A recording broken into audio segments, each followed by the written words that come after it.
ઉત્તર ભારતીય સાંસ્કૃતિક સંઘ દ્વારા દર વર્ષે દશેરાએ પોલો ગ્રાઉન્ડમાં રાવણ, કુંભકર્ણ અને મેઘનાદના પુતળાનું દહન કરે છે. પરંતુ પહેલી વખત શિવ પરિવારે રામોત્સવ અંતર્ગત 17મી જાન્યુઆરીએ પોલો ગ્રાઉન્ડ ખાતે રાત્રે 51 ફૂટ ઊંચા રાવણના પુતળાનું દહન કર્યું હતું, જેમાં 1 મિનિટથી પણ ઓછો સમય લાગ્યો હતો.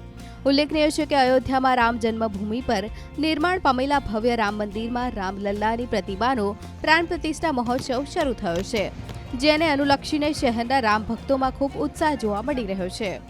ઉત્તર ભારત સાંસ્કૃતિક સંઘ છેલ્લા 43 વર્ષથી રામલીલા રાવણ દહનનો કાર્યક્રમ અહીંયા પોલો ગ્રાઉન્ડ પર કરતો આવ્યો છે.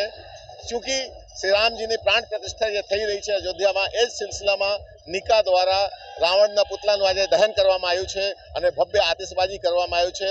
વડોદરા શહેરની સારી સારી સંખ્યામાં લોકો આવ્યા છે અને આ એન્જોય કરે છે. બરોડા શહેર, બરોડા નગરી રામમય બની ગઈ છે. રાવણ દહન જેવું અયોધ્યામાં જે પ્રકારે થઈ રહ્યું છે ઉજવણી, આપણે તો અહીંયા નહીં જઈ શકતા, પણ આપણે વડોદરામાં રહીને પણ એ પ્રકારની ઉજવણી કરવાની. અને જે એ વખતે અયોધ્યામાં મંદિર માટે જે કાર સેવક લોકોએ એમનું બલિદાન આપ્યું, આપણે આ રીતે એમની ઉજવણી કરવાની છે. વડોદરામાં આજે સનાતન ધર્મ વિજય યાગ અને વિજય યાત્રાના આયોજન બાદ પોલો ગ્રાઉન્ડ ખાતે રાવણ દહનનો કાર્યક્રમ ઉત્તર ભારત સાંસ્કૃતિક સંઘ દ્વારા યોજવામાં આવ્યો હતો. આ માટે રાવણનું 51 ફૂટ ઊંચું પૂતળું પોલો ગ્રાઉન્ડ ખાતે આજે સવારથી જ ઊભું કરવાની કામગીરી શરૂ કરી દેવામાં આવી હતી. શિવ પરિવાર દ્વારા અનેક કાર્યક્રમો છે. આના પછી પણ બીજા 4 કાર્યક્રમો છે. વડોદરા શહેરની ભક્તોને મારી પ્રાર્થના છે, વિનંતી છે, આપ બધા જ દરેક જે બી પ્રોગ્રામો હોય એ રામજીના પ્રોગ્રામો છે.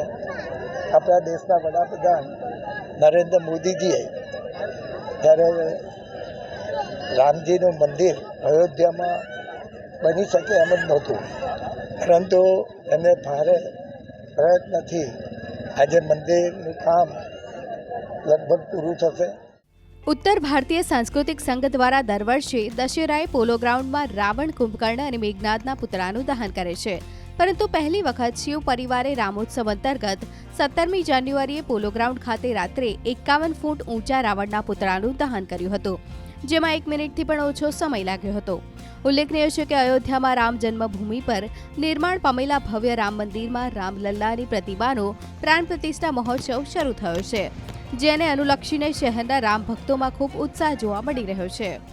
ઉત્તર ભારત સાંસ્કૃતિક સંઘ છેલ્લા 43 વર્ષથી રામલીલા રાવણ દહનનો કાર્યક્રમ અહીંયા પોલો ગ્રાઉન્ડ પર કરતો આવ્યો છે.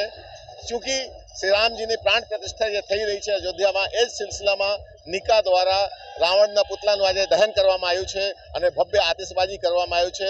વડોદરા શહેરની સારી સંખ્યામાં લોકો આવ્યા છે અને આ એન્જોય કરે છે. બરોડા શહેર, બરોડા નગરી રામમય બની ગઈ છે. રાવણ દહન જેવું અયોધ્યામાં જે પ્રકારે થઈ રહ્યું છે ઉજવણી, આપણે તો અહીંયા નહીં જઈ શકતા, પણ આપણે વડોદરામાં રહીને પણ એ પ્રકારની ઉજવણી કરવાની. અને જે એ વખતે અયોધ્યામાં મંદિર માટે જે કાર સેવક લોકોએ એમનું બલિદાન આપ્યું, આપણે આ રીતે એમની ઉજવણી કરવાની છે. વડોદરામાં આજે સનાતન ધર્મ વિજય યાગ અને વિજય યાત્રાના આયોજન બાદ પોલો ગ્રાઉન્ડ ખાતે રાવણ દહનનો કાર્યક્રમ ઉત્તર ભારત સાંસ્કૃતિક સંઘ દ્વારા યોજવામાં આવ્યો હતો. આ માટે રાવણનું 51 ફૂટ ઊંચું પૂતળું પોલો ગ્રાઉન્ડ ખાતે આજે સવારથી જ ઊભું કરવાની કામગીરી શરૂ કરી દેવામાં આવી હતી. શિવ પરિવાર દ્વારા અનેક કાર્યક્રમો છે. આના પછી પણ બીજા 4 કાર્યક્રમો છે. વડોદરા શહેરની ભક્તોને મારી પ્રાર્થના છે, વિનંતી છે, આપ બધા જ દરેક જે બી પ્રોગ્રામો હોય એ રામજીના પ્રોગ્રામો છે. આપણા દેશના વડાપ્રધાન નરેન્દ્ર મોદીજીએ જ્યારે રામજીનું મંદિર અયોધ્યામાં બની શકે એમ જ નહોતું, પરંતુ એમને ભારે પ્રયત્નથી આજે મંદિરનું કામ લગભગ પૂરું થશે.